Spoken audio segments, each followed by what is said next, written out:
세상에 떠도는 기묘한 괴담들. 첫 번째 이야기, 시골의 무당집에서 친구들과 실제로 겪었던 실화괴담. 나는 초등학교를 작은 시골 분교에서 다녔다. 전교생이 6명밖에 되지 않았던 우리 분교는 따로 정해진 시간표가 없어서 담임 선생님이 공부하자고 하면 공부하고 나가서 놀자고 하면 나가서 뛰어노는 그런 곳이었다. 우리는 대부분의 시간을 운동장과 산에서 뛰어놀며 보냈다. 초등학교 5학년 여름, 매일 운동장에서 노는 게 실증나 자연학습을 하겠다며 담임 선생님께 허락받고 개구리와 가재를 잡으러 산으로 올라갔다. 마을에는 2개의 성황당이 있었고 성황당 주변은 오색 천이 휘감겨 있어 을씨년스러웠다. 하지만 맑은 개울가에서 놀고 싶은 아이들의 유혹을 막을 수 없었다. 우리는 서늘한 바람이 불고 숲으로 우거진 개울가에 발을 담그고 가재를 잡으며 놀았다. 그러다 한 아이가 개울가가 어디까지 이어지는지 보자며 개울 위로 올라가자고 제안했다. 우리는 괜한 모험심에 들떠 그 제안을 받아들였다. 40분쯤 개울을 거슬러 올라가니 발이 시릴 만큼 차가운 물과 오한이 들 만큼 차가운 공기가 느껴졌다. 주변은 온통 숲으로 둘러싸여 아주 어두컴컴했다. 겁을 먹은 저학년 2명은 내려가자고 졸랐지만 나는 6학년 형과 함께 어른스러운 척하며 계속 올라가자고 했다. 지금 생각해도 그때의 나를 죽여버리고 싶다. 그렇게 20분을 더 올라가자 개울가 옆에 오래된 나무로 지어진 집 한 채가 보였다. 신기하게도 집의 문과 창문에 발린 창호지는 깨끗했다. 우리는 새로운 아지트를 발견한 기분으로 그 집을 탐색해 보기로 했다. 문을 열려고 문고리를 잡았을 때 느낌이 정말 싸했다. 문고리는 여러가지 색의 끈으로 묶여 있었고 형이 그 끈을 끊고 문고리를 열자 방 안에서 차가운 공기가 확 밀려왔다. 방 안은 신문지와 부적으로 도배되어 있었고 장롱과 이불 등은 먼지가 쌓인 채 그대로 있었다. 우리는 방 안을 둘러보다가 누가 문을 쾅 하고 닫는 소리에 놀랐다. 밖에서 지켜보던 아이들은 비명을 지르며 도망갔고 나와 형은 문을 다시 열려고 했지만 열리지 않았다. 문이 덜컹거리며 누군가 밖에서 똑같은 힘으로 미는 것 같았다. 우리는 멘붕에 빠져 울면서 문을 계속 밀었다. 이때 창호지가 미친 듯이 떨리기 시작하고 창호지를 손톱으로 긁는 소리가 사방에서 들려왔다. 우리는 결국 발로 문을 걷어차서 부수고 밖으로 나왔다. 밖은 밤 10시처럼 깜깜했다. 마을까지 달려내려오니 먼저 도망갔던 아이들이 기다리고 있었다. 우리는 눈물이 범벅이 되어 오들오들 떨면서 어떻게 된 일인지 모여서 얘기를 나눴다. 그런데 초등학교 저학년 한 아이가 얼굴이 파랗게 질려서 자기는 그 집에서 무언가를 봤다고 했다. 문이 쾅 닫히고 다른 아이들과 도망쳐 뛰어내려올 때 잠깐 뒤를 돌아봤는데 하얀 머리를 풀어헤치고 검은 소복을 입은 여자가 까르까르 하는 소리를 내며 문을 꽉 닫고 있었다고 했다. 우리는 모두 소름이 돋았지만 어른들에게 혼날 것이 무서워 오늘 있었던 일은 비밀로 하자고 굳게 약속했다. 그리고 학교로 돌아가 수업을 듣고 집으로 하교를 했는데 이때부터 심상치 않은 일들이 일어나기 시작했다. 나는 그 깨름칙한 집에서 도망쳐 나오느라 옷은 엉망이고 얼굴도 눈물 자국이 선명한 채로 집으로 돌아왔다. 엄마가 학교에서 무슨 일이 있었냐고 물었지만 사실대로 말할 순 없어서 개울가에서 놀다가 뱀을 봐서 무서워서 도망쳤다고 둘러댔다. 이상하게 한기가 느껴지고 몸이 으슬으슬 추워서 나는 저녁만 먹고 일찍 방에 들어가 이불을 덮고 누웠다. 잠깐 잠이 들고 몇 시간이 지났을 무렵이다. 깜깜한 방 안에서 누군가 나를 지켜보고 있다는 느낌이 강하게 들었다. 어두워서 잘 보이진 않았지만 확실히 내 방 안에 누군가가 있다는 것을 느낄 수 있었다. 너무 겁이 났던 나는 소리도 지르지 못하고 천천히 눈을 떴다. 누군가 내가 누워있는 발끝 부분에 서서 나를 내려다보고 있는 실루엣이 어렴풋이 보였다. 그 실루엣은 좌우로 천천히 몸을 흔들더니 갑자기 무당이 구슬하는 것처럼 방방 뛰면서 까르까르 소리를 냈다. 난 너무 무섭고 충격을 받아 잠깐 정신을 잃을 뻔하다가 있는 힘을 다해 소리를 질렀다. 밖에 계시던 엄마, 아빠, 할머니가 무슨 일이냐고 달려들어오셔서 불을 켰다. 그러자 그 형체가 거짓말처럼 사라졌다. 나는 그 검은 실루엣이 내던 까르까르 소리가 너무 소름 돋았고 낮에 저학년 동생이 한 말이 생각나 도저히 잠을 이룰 수 없었다. 결국 나는 울면서 부모님과 할머니에게 모든 사실을 털어놨다. 그러자 할머니 낯빛이 굉장히 어두워지더니 나보고 그 문을 그대로 열어놓고 나왔냐고 추궁하셨다. 그렇다고 하자 할머니가 내일 아침 날이 밝은 대로 마을 사람들과 무당과 함께 그 집에 가봐야겠다고 하셨다. 그날 나는 알 수 없는 이유로 열이 40도 정도로 올라 심하게 앓았다. 시골에선 밖으로 나갈 차편이 없었기 때문에 부모님이 나를 밤새 간호하시며 해열제만 계속 떠먹이셨다. 하지만 차도가 없이 나는 아침이 밝도록 고열에 시달려야 했다. 아침이 되자 할머니는 곧바로 읍내에 있는 무당을 찾아가셨다. 그리고 나와 같이 그 폐가에 갔던 아이들을 모두 우리 집으로 불러 모았다. 나는 고열이 나는 아픈 몸으로 아이들과 같이 두려움에 떨고 있었다. 오후쯤에 할머니가 무당과 함께 집으로 돌아오셨다. 그런데 무당이 우리 집 문을 열자마자 소금을 마구 뿌리면서 너무 추워서 혼자서는 악귀를 쫓아낼 수가 없겠다고 했다. 나와 아이들은 공포에 질려서 전부 울기만 했는데 1시간 후쯤 무당의 연락을 받고 다른 무당까지 우리 집으로 왔다. 그리고 무당 둘은 곧바로 굿을 하기 시작했다. 차려놓은 음식도 없고 변변한 도구도 없이 이상한 나뭇가지에 하나와 방울만 들고 굿을 하기 시작했다. 나와 아이들은 굿을 하는 한가운데 모여 앉아서 겁에 질린 채 무당을 지켜보았다. 덩실덩실 춤을 추며 굿을 하던 무당 한 명이 갑자기 뭐에 홀린 것 마냥 자지러지게 웃더니 우리를 죽일 듯이 쏘아봤다. 그리곤 우리에게 다가와서 왜 자기 집에 왔느냐, 문을 다 부숴놨으니 갚아라라며 우리를 마구 흔들어 제꼈다. 그러고 나서 머리를 풀어헤쳐 산발을 만들더니 까르까르거리며 웃기 시작했다. 너무 겁이 났던 우리는 살려달라며 빌고 빌었다. 그런데 귀신에 홀린 무당이 갑자기 우리 집 문을 박차고 뛰어들어가더니 내 방을 마구 뒤지기 시작했다. 잠시 후 무당이 내 방에서 무언가를 가지고 나왔는데 새하얀 창호지였다. 누군가 금방 접어놓은 것처럼 빳빳하고 깨끗하게 접힌 창호지가 내 방 안에서 나온 것이었다. 그리고 무당은 그 창호지를 품에 안더니 이제 집으로 돌아가겠다고 하며 횡하니 나가버렸다. 구경하던 마을 사람들과 다른 무당 한 명이 불이 나게 그 무당을 쫓아나갔다. 귀신에 홀린 무당은 우리 마을 사람이 아니기 때문에 성황당 사이에 있는 길을 알 턱이 없는데 마치 자기 집으로 향하는 것처럼 성큼성큼 성황당 사이 개울길을 따라 올라갔다.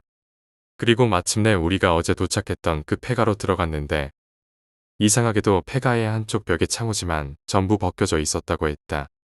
귀신에 홀린 무당은 그 벽에다가 아까 품어갔던 창호지를 붙이더니 다시 한 번만 내 집을 건들면 마을 사람들 전부를 씨를 말리겠다고 소리를 질렀다. 이 광경을 모두 목격한 마을 사람들은 성황당 사이 개울을 폐쇄하고 성황당 두 곳에서 매년 제사를 지내게 됐다.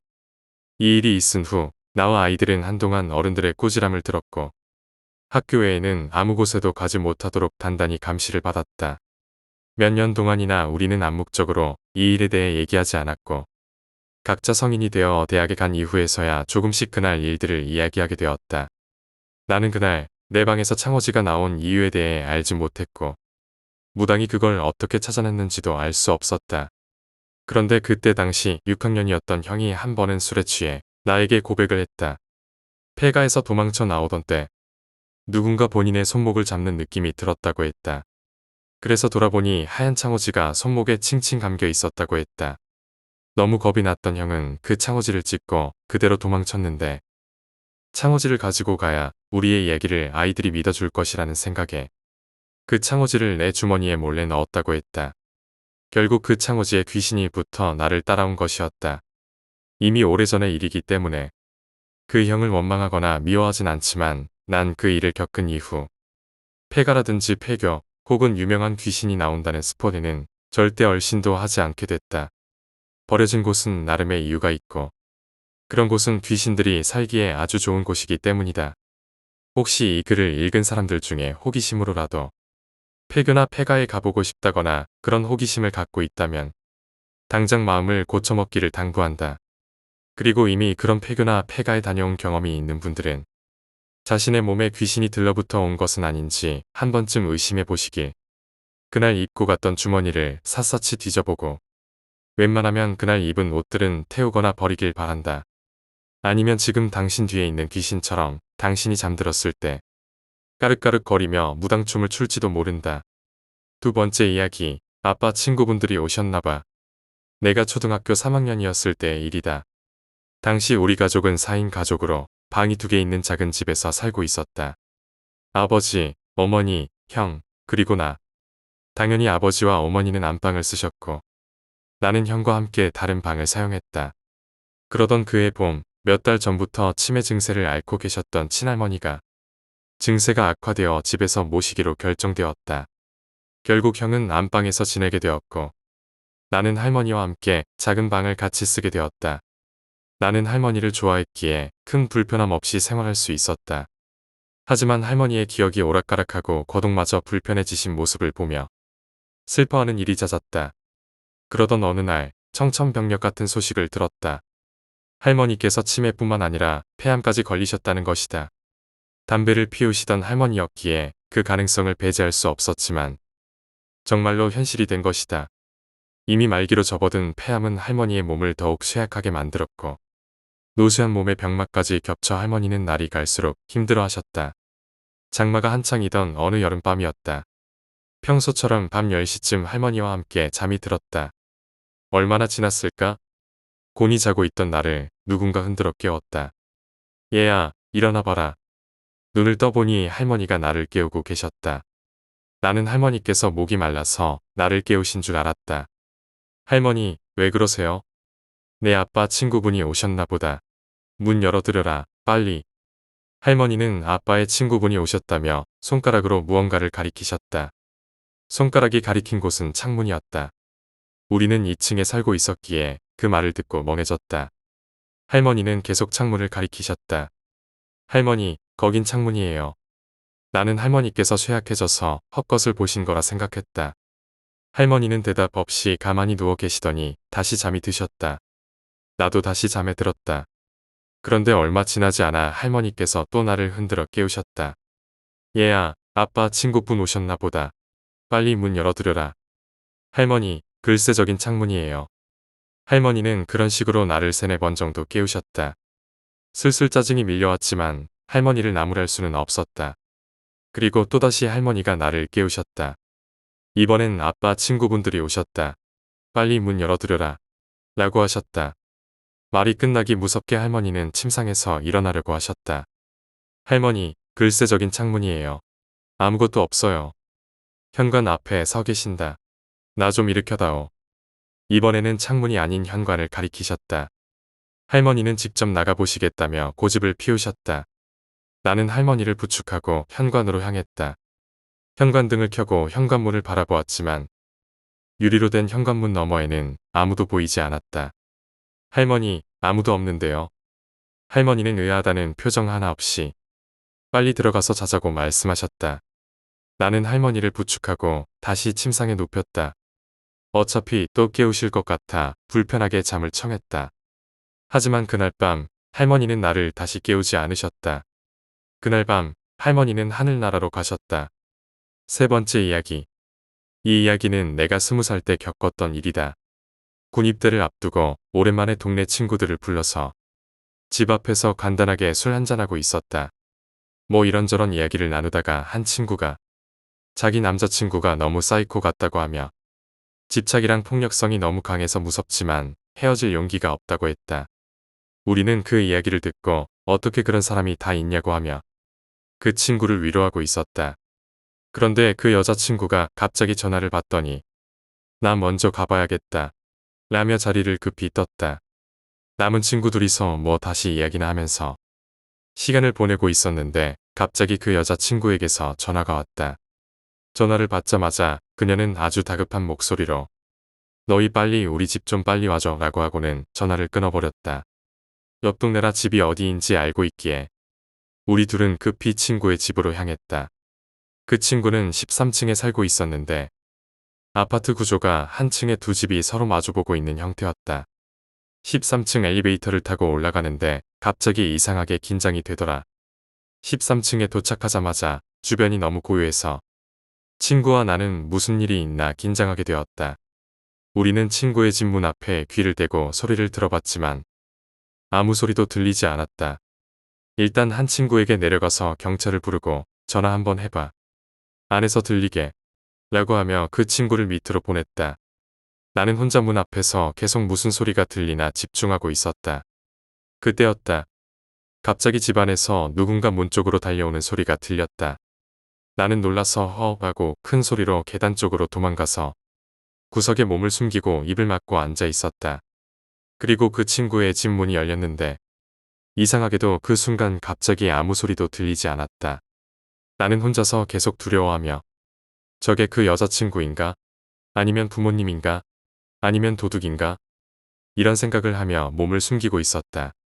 그러다 문득 밑에 친구가 경찰과 함께 오기로 했는데 아니 그보다 전화한다고 했는데 통화는 했나? 칼이라도 들고 있으면 어쩌지? 그냥 들이받고 도망갈까? 라는 생각이 스쳤다. 그래서 결심을 하고 온몸에 힘을 주고 있었다. 그때 갑자기 내 위쪽에서 빨리 내려가 라는 소리가 들렸다. 너무 무서워서 눈을 감고 큰 소리를 지르며 13층에서 1층까지 계단으로 미친 듯이 달려 내려갔다. 1층에 도착했을 때는 이미 경찰차가 와 있었고 여자친구는 울고 있었으며 다른 친구는 너 어디 갔었는데 왜 전화 안 받냐? 고 했다. 상황을 들어보니 그 친구가 내려가서 경찰과 경비 아저씨를 데리고 올라왔는데 나는 보이지 않았고 그 친구는 초인종을 눌렀더니 남자가 튀어나와 내가 우리 엑스랑 술 먹은 새끼냐며 다짜고짜 멱살을 잡고 뺨을 때렸다고 했다. 경비 아저씨가 한참 말리고 있을 때쯤 경찰이 와서 상황을 수습했다는 거였다. 그리고 나는 그때야 1층으로 내려왔다는 것이다.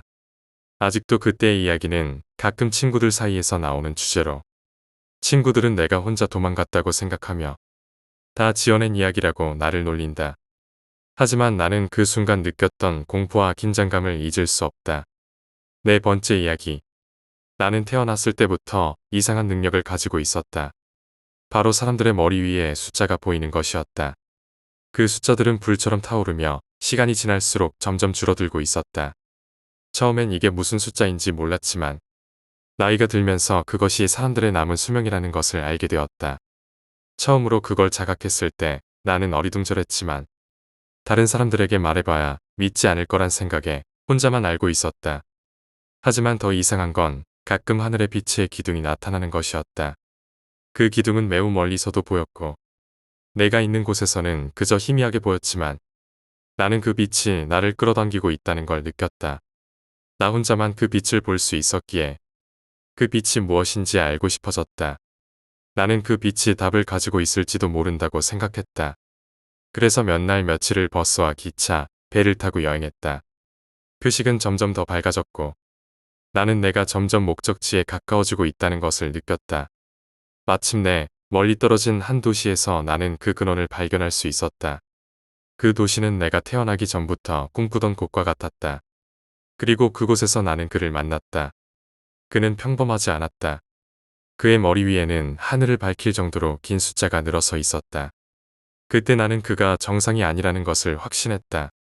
그의 존재는 너무 이질적이었고 나는 그를 살려두어서는 안 된다고 생각했다. 그래서 나는 그를 죽이려고 했다.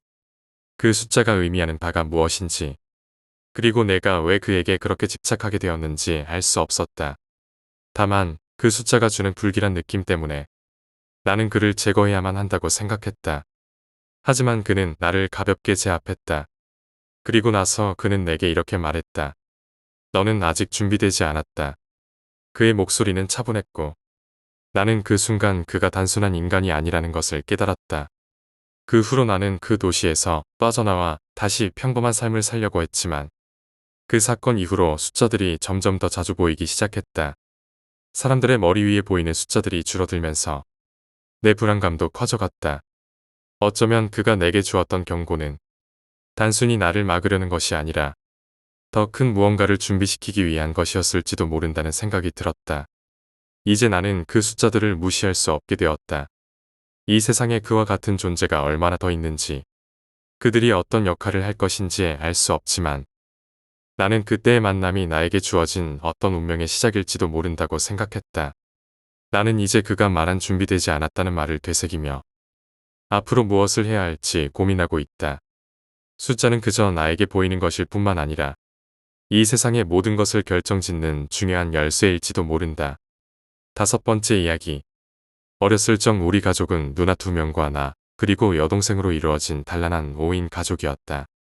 우리 가족은 우리가 살고 있는 동네의 약간 후미진 곳에 위치한 마당이 딸린 작은 단독주택에서 살고 있었다.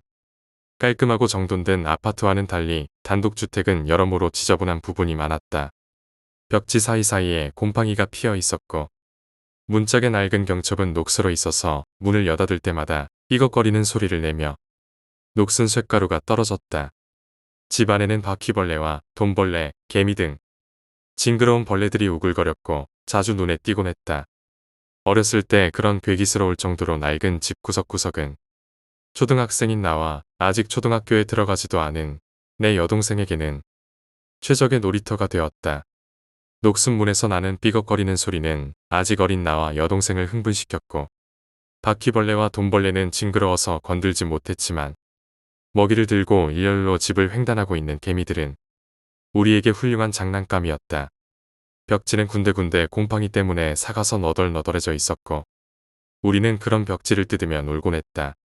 하루는 여느 때와 같이 곰팡이 때문에 삭아서 뜯어진 벽지를 가지고 놀다가 특이한 낙서 하나를 발견하게 되었다. 오래되어 색이 바른 갈색 색연필로 쓰인 낙서였다. 그 낙서에는 안녕이라고 서툰 글씨로 쓰여 있었다. 마치 우리에게 인사라도 하듯이 말이다. 나와 동생은 이제야 막글을 배우기 시작한 터라 그 낙서가 신기하게 느껴져 낄낄대며 바라봤다. 아직 글을 잘 모르는 동생 대신 내가 그 낙서에 똑같이 안녕이라고 적었다. 그러자 내가 낙서를 끝마친 동시에 삭은 벽지가 바스락거리며 더 크게 떨어져 나갔다. 이번에는 만나서 반가워. 넌 누구니? 라고 쓰여 있었다. 아까보다 더 크게 떨어져 나간 벽 조각에 아까와 똑같은 글씨체로 대답이 적혀 있었던 것이다. 우리는 그 상황이 너무 신기해서 유치원과 학교에서 배운 간단한 인사말과 단어들로 계속해서 대화를 이어갔다. 그때마다 벽이 조금씩 더 드러나면서 우리의 낙서에 대답하듯 글귀가 나타났다. 그러나 그 신기한 낙서 장난은 오래가지 않았다. 우리가 벽을 뜯어내며 낙서하고 있는 것을 본 엄마가 우릴 혼내면서 벽을 망가뜨리지 말라고 경고했다. 그날 밤 저녁 식사 자리에서 우리는 우리가 겪었던 일에 대해 가족들에게 이야기했다. 엄마는 벽을 망가뜨린 것에 대해 우리를 꾸짖으셨고 아버지는 우리가 글을 배우는 것에 대한 기쁨과 한편으로는 가난한 집에서 자라난 우리를 미안해하며 씁쓸하게 웃으셨다. 다음 날 아버지는 큰 마음을 먹고 지우개가 딸린 화이트보드와 여러 색의 보드 마카를 사오셨다. 이제 우리는 더 이상 벽에 낙서하지 않아도 되어서 기뻤고 그날 우리는 화이트보드에 낙서를 하며 놀았다. 그런데 다음 날 학교에서 일찍 돌아와 유치원에서 데리고 온 동생과 함께 엄마를 기다리며 다시 화이트보드에 낙서를 하며 놀고 있었다. 그런데 낙서를 하다가 이상한 점을 발견했다. 우리가 쓴 적이 없는 글귀가 화이트보드에 하나씩 보이기 시작한 것이다. 그 글귀들은 벽에 있었던 낙서와 똑같은 글씨체로 쓰여 있었다. 나와 동생이 낙서에 집중하고 있으면 어느새 우리가 보지 못한 구석에 글씨가 하나씩 쓰여 있는 것이다. 우리는 그게 재밌어서 그때 벽에서 했던 것과 같이 그 정체 모를 낙서의 주인과 대화를 하며 놀았다. 그날 밤 저녁 식사 때 우리는 또다시 그 신기한 낙서에 대해 가족들에게 이야기했다. 이미 중고등학생이 된 누나들은 시시하다고 하며 방으로 들어갔지만 아버지는 우리 말을 믿고 계속 들어주셨다. 며칠 후 우리는 도배를 하게 되었다. 우리가 찢어서 낙서를 했던 그 부분을 도려내면서 다시 새로운 문구들이 나타나기 시작했다. 그 당시의 어린 우리로서는 이해할 수 없는 어려운 문구들이었다. 벽지를 도려내고 있던 아버지는 점점 표정이 어두워졌고 식은땀을 흘리며 벽지를 계속 뜯어냈다.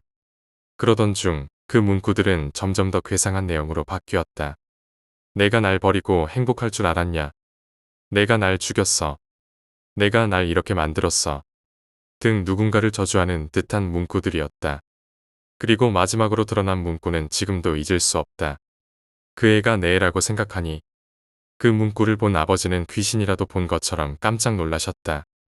당시에는 나와 동생도 아버지가 왜 그런 반응을 보였는지 이해할 수 없었다. 얼마 후 도배가 끝나고 우리는 여느 때처럼 화이트보드에 낙서를 하며 놀고 있었다. 평소보다 일찍 집으로 돌아온 아버지는 방으로 들어가신 후 잠시 후 다시 나와서 여동생을 바라보며 무거운 표정으로 크게 한숨을 쉬고 눈을 질끈 감으셨다. 그때 우리는 화이트보드를 깨끗이 지운 상태였는데 어느새 갈색빛이 도는 빨간색 글씨로 벽에서 봤던 것과 동일한 글씨체로 문구가 쓰여 있었다. 어때, 내 말이 맞지? 갑자기 집안의 모든 전등이 꺼지고 집 안임에도 불구하고 거센 바람이 불어오기 시작했다. 우리는 눈을 가리고 있었는데 바람과 함께 동생이 사라졌다는 것을 깨달았다. 화이트보드에는 약간 갈색빛이 도는 빨간색 글씨로 이렇게 쓰여 있었다. 이 아이는 그럼 필요 없지. 그 이후로 우리 가족은 여동생을 다시 볼 수 없었다. 그리고 그 일로 인해 우리 가족은 파탄이 나고 말았다. 여동생이 아버지의 딸이 아니었다는 점이 밝혀졌고 그 사실을 의심한 아버지가 유전자 검사를 신청한 것도 모든 일을 복합적으로 엮어버렸다. 지금도 가끔 그때의 일을 떠올리며 그 낙서는 우리 가족을 파탄내기 위한 어떤 악마적인 존재였을까 하는 생각을 하곤 한다. 6번째 이야기. 나는 영업사원으로 일하고 있다.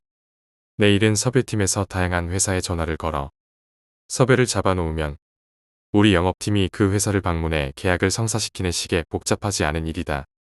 그래서 섭외사원들은 일 잘하는 영업사원에게 자신이 잡아놓은 섭외를 주려고 하고 일을 잘 못하는 사원들은 소위 날섭외라고 하는 제대로 통화가 끝나지 않은 섭외를 받는 일이 비일비재하다. 나도 오래되지는 않았지만 몇몇 친한 섭외사원들 덕분에 그런 날섭외를 받는 일은 없었다. 어느 날 나는 불금을 기대하며 퇴근 시간을 기다리고 있었는데 섭외부장님으로부터 전화가 왔다.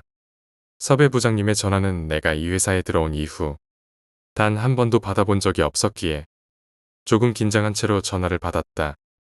안녕하십니까, 부장님. 그래, 김세영 씨 전화 가능하신가? 네, 물론입니다. 내가 섭외를 하나 잡았는데 말이지. 감사합니다, 부장님. 아니, 근데 말이야, 이 섭외가 좀 문제가 있어서. 무슨 문제입니까? 그게 월요일 일이 아니라 일요일로 잡혀 있는데 괜찮겠어? 일요일에 별일 없나? 일요일요? 언제 말씀이십니까? 나는 일요일에 일을 하라고 하시는 부장님의 말씀에 약간 언짢다는 기분이 들었다.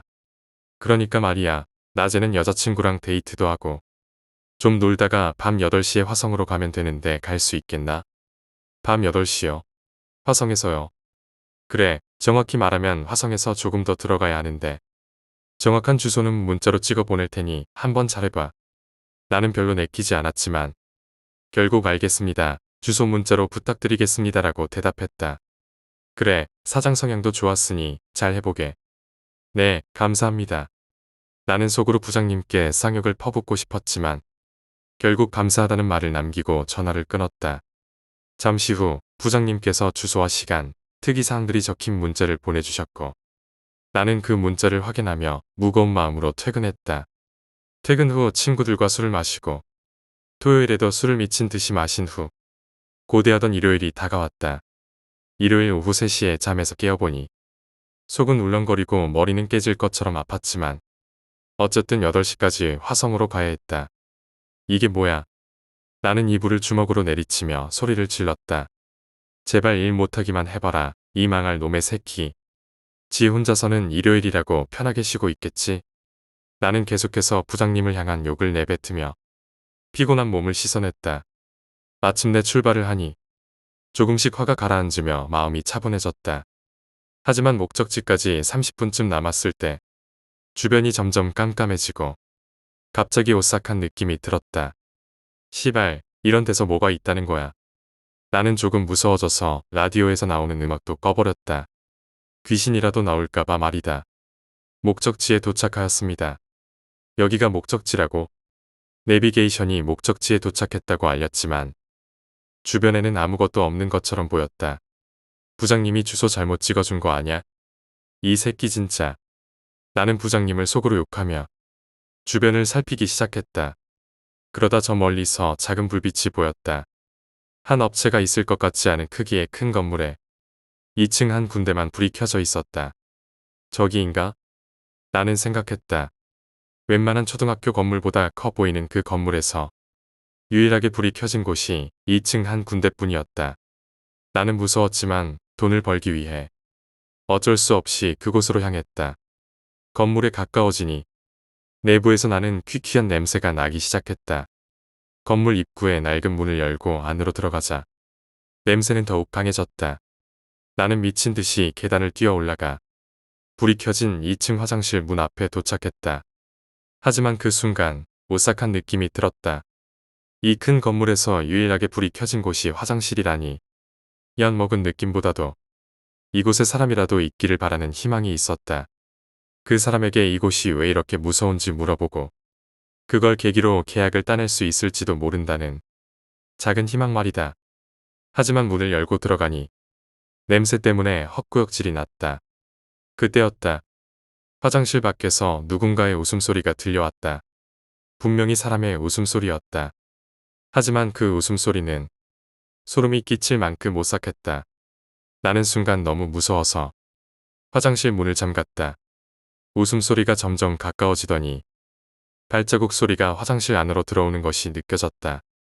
나는 말을 걸어볼까 했지만 입 밖으로 목소리가 나오지 않았다. 그 웃음소리를 내는 녀석은 화장실 안에서 뭘 하고 있는지 아무 소리도 내지 않았다. 그러다 갑자기 똑똑하고 누군가 문을 두드렸다. 심장이 멎는 줄 알았다. 나는 안에 사람이 있다는 걸 알리려고 안에서 문을 두들겼다. 그러자 잠시 정적이 흐르더니 조금 더 강하게 문을 두들겼다. 사람 있어요. 나는 짜증이 난 듯한 말투로 말했다. 그런데 점점 더 강하게 문을 두들기기 시작했다. 사람 있다고. 나는 소리를 질렀지만 웃음소리가 다시 들려오기 시작했다. 이번에는 문을 부술듯이 세게 두들기기 시작했다. 안에 사람 있다고. 나는 소리를 질렀지만 막상 나갈 수는 없었다. 너무 무서웠기 때문이다. 정상적이지 않은 그 웃음소리. 문을 부술듯이 두들기는 소리에 나는 더 이상 참지 못하고 계속해서 소리쳤다. 그러다 갑자기 그 웃음소리가 내 머리 위에서 들리기 시작했다. 나는 순간 멈춰버렸다. 잘못 들은 게 아니길 바랐다. 하지만 고개를 들어 천장을 바라보니 그곳에는 칼을 들고 있는 미치광이의 모습이 있었다. 나는 그 즉시 화장실 문을 열고 뛰쳐나갔다. 밖에는 또 다른 한 명이 서 있었다. 그 녀석은 뚱뚱한 몸집에 역겨운 미소를 지으며 나를 붙잡으려 했다. 하지만 나는 반사적으로 그의 손을 피하고 들고 있던 노트북으로 그의 머리를 내려친 후 미친 듯이 뛰쳐나갔다. 밖으로 나오니 아무것도 보이지 않는 어둠 속에서 나는 녀석들이 나를 따라오고 있다는 것을 느꼈다. 이대로 계단을 찾다가 난도질당할 것 같다는 생각이 들었다. 나는 2층 복도에서 1층으로 그냥 뛰어내렸다. 정말로 미친 짓이었지만 나는 다행히 무사히 착지했다. 그리고 곧바로 차에 올라타 그곳을 빠져나왔다. 나는 혼잣말을 하며 그곳에서 탈출했다. 하지만 목숨만 건져 나왔을 뿐. 노트북, 빔 프로젝터, 휴대폰 모든 것을 놓고 나왔다. 다음 날 나는 부장님께 따지기 위해 섭외실로 찾아갔다. 하지만 부장님은 나에게 그런 섭외를 준 적이 없다고 말했다. 그날 밤 8시에 일요일에 일을 주지 않았다는 것이다. 나는 억울했지만 휴대폰도 없고 다친 다리에 깁스를 하고 사무실에 들어선 나는 그저 미친 사람처럼 보였을 것이다. 결국 나는 이사하고 잠수를 타버렸다. 왜 그만뒀냐고. 이사를 왜 갔냐고. 그 일이 있은 지 3개월쯤 지났을 때 섭외부장 딸의 결혼식에 반강제적으로 가게 된 적이 있었다. 그 결혼식에서 나는 다시 그 미치광이 같은 녀석의 웃음소리를 들었다. 그 웃음소리를 들은 나는 그 자리에서 회사를 그만두겠다고 결심했다. 7번째 이야기. 나는 신이 정말 존재하지 않는다고 생각하게 되었다. 이 어린 아이가 아무런 도움도 받지 못하고 고통 속에 죽어가는 모습을 보며 그렇게 생각할 수밖에 없었다. 내 아들은 올해 6살이었고 희소병에 걸려 매주 약을 먹지 않으면 피부가 화상을 입은 것처럼 물집이 생기고 염증이 번졌다. 그 약은 생명을 유지하기 위해 꼭 필요한 것이었지만 가격은 내 한 달 월급과 맞먹었다. 아들을 살리기 위해 나는 밤낮으로 일했다. 하루 일과를 마친 후 새벽에는 신문 배달까지 하며 돈을 벌었다. 결혼 반지, 아끼던 목걸이, 심지어 어머니가 돌아가시기 전에 남겨주신 금반지까지 팔았다. 하지만 그럼에도 불구하고 약값을 감당하기엔 턱없이 부족했다. 5개월이 지났을 때 나는 더 이상 약값을 마련할 방법이 없었다. 몸이 망가질 정도로 일해도 아들을 살리기엔 역부족이었다. 절망 속에서 마지막으로 붙잡은 희망은 인터넷 네티즌들의 도움을 받는 것이었다. 나는 인터넷에 글을 올렸다. 제발 도와주세요. 올해 6살인 제 아들이 희소병에 걸려서 매주 약을 먹지 않으면 피부에 염증과 물집이 생겨 화상을 입은 것처럼 고통스러워합니다. 그런데 그 약값이 너무 비싸서 저 혼자서는 감당할 수 없습니다. 아직 초등학교도 들어가지 않은 제 아들을 살리기 위해 작은 도움이라도 부탁드립니다. 나는 사람들이 도와줄 것이라고 기대했지만 인터넷 세상은 차가웠다. 물집이나 염증 정도는 괜찮지 않나요? 아들 팔아서 돈 벌려는 거 아니에요? 요즘 이런 사기 글이 너무 많아서 쉽게 믿을 수가 없네요. 그럼에도 불구하고 몇몇 사람들이 도움을 주리라 기대했지만 내 글은 곧 관심 밖으로 밀려나고 다른 이슈들에 묻혀버렸다. 아들의 상태는 점점 더 나빠졌다. 손을 움직이기만 해도 물집이 터지고 피부가 찢어지는 고통 속에서 아들은 더 이상 그 고통을 참지 못하고 비명을 지르는 일이 많아졌다. 나는 아들의 식은땀을 닦아주며 눈물만 흘릴 수밖에 없었다. 이런 무능한 엄마라서 내 무능력 함의에 아들의 생명을 지키지 못했다는 자책감에 나는 점점 더 절망에 빠졌다.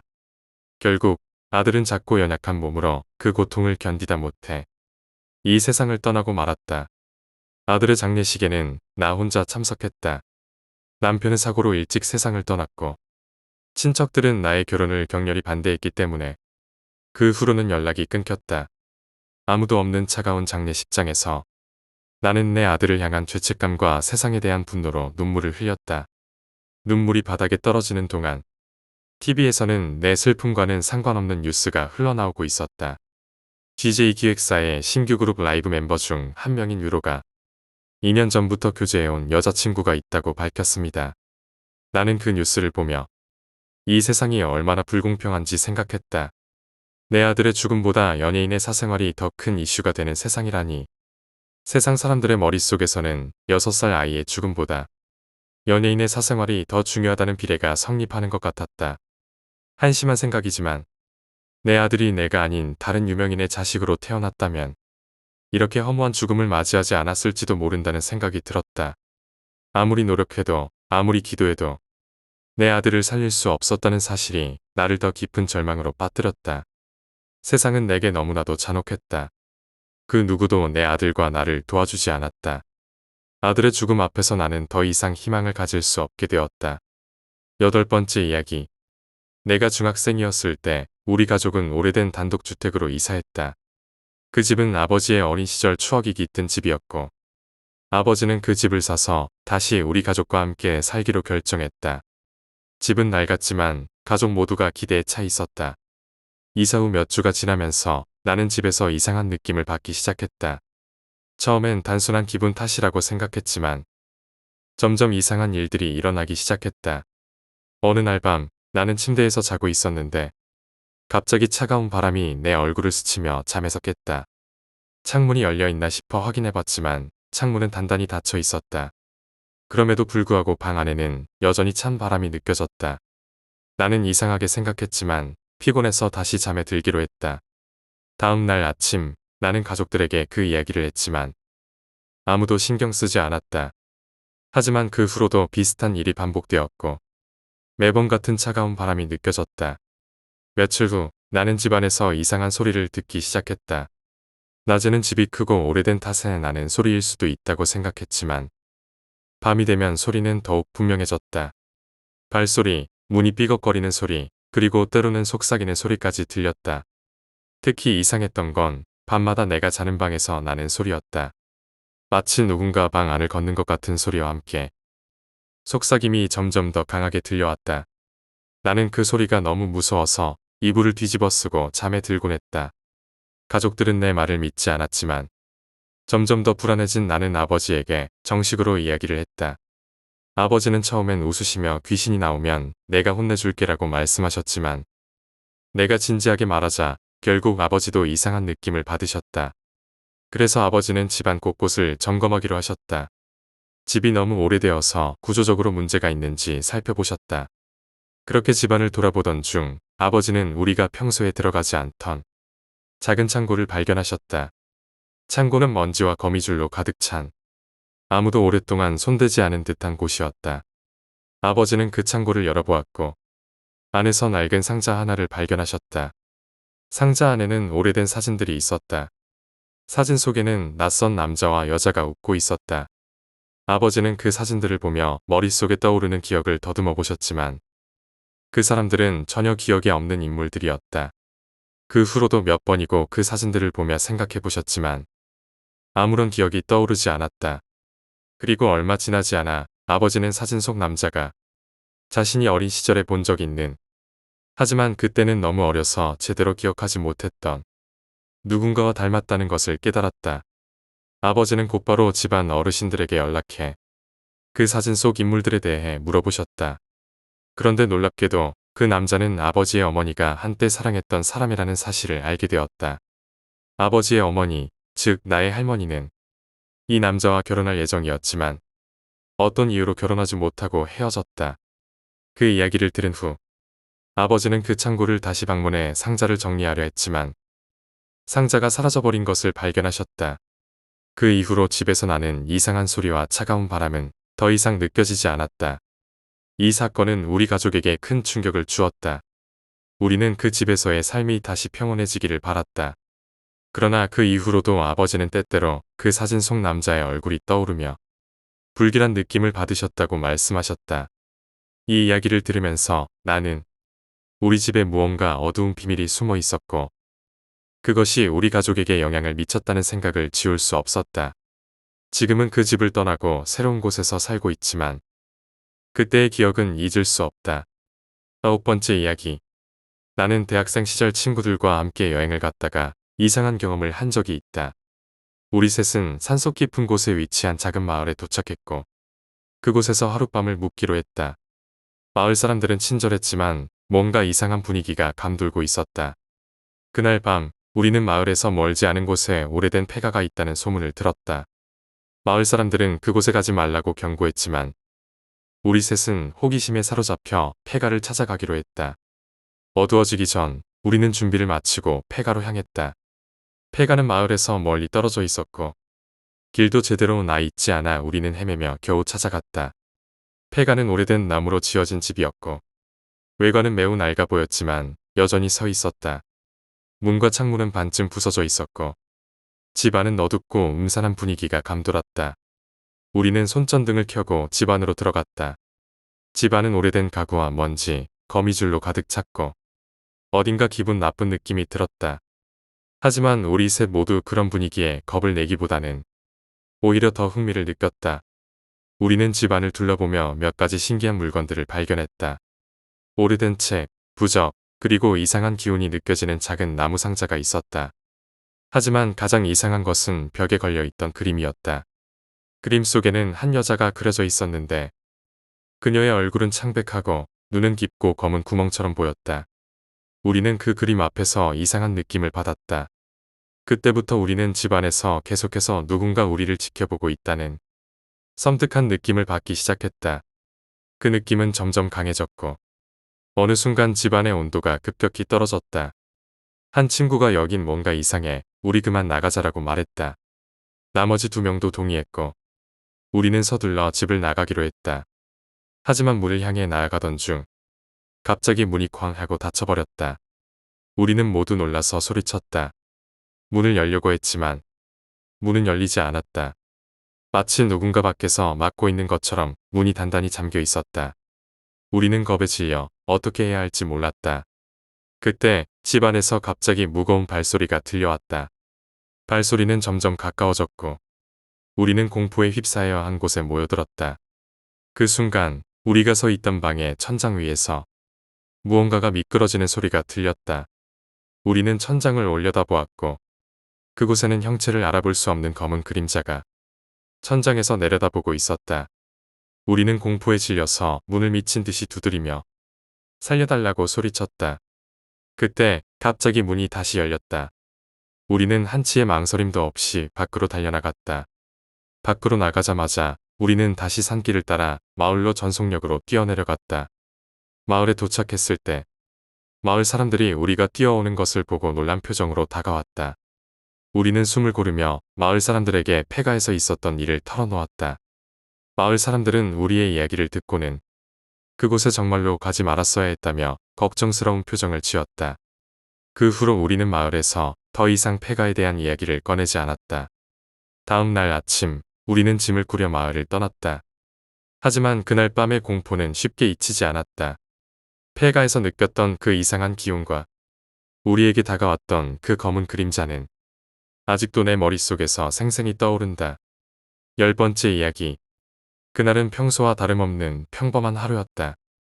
나는 피곤한 몸을 이끌고 집으로 돌아와 저녁을 먹고 TV를 보다가 일찍 잠자리에 들었다. 집은 나늑하고 조용했다. 그런데 한밤중에 갑자기 문 두드리는 소리가 들렸다. 처음에는 꿈인지 현실인지 헷갈렸다.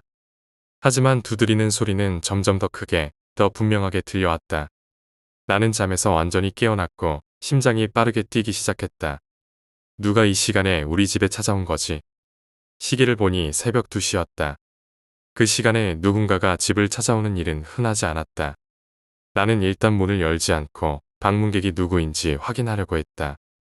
누구세요? 하지만 대답은 없었다. 문 너머에서 아무 소리도 들리지 않았다.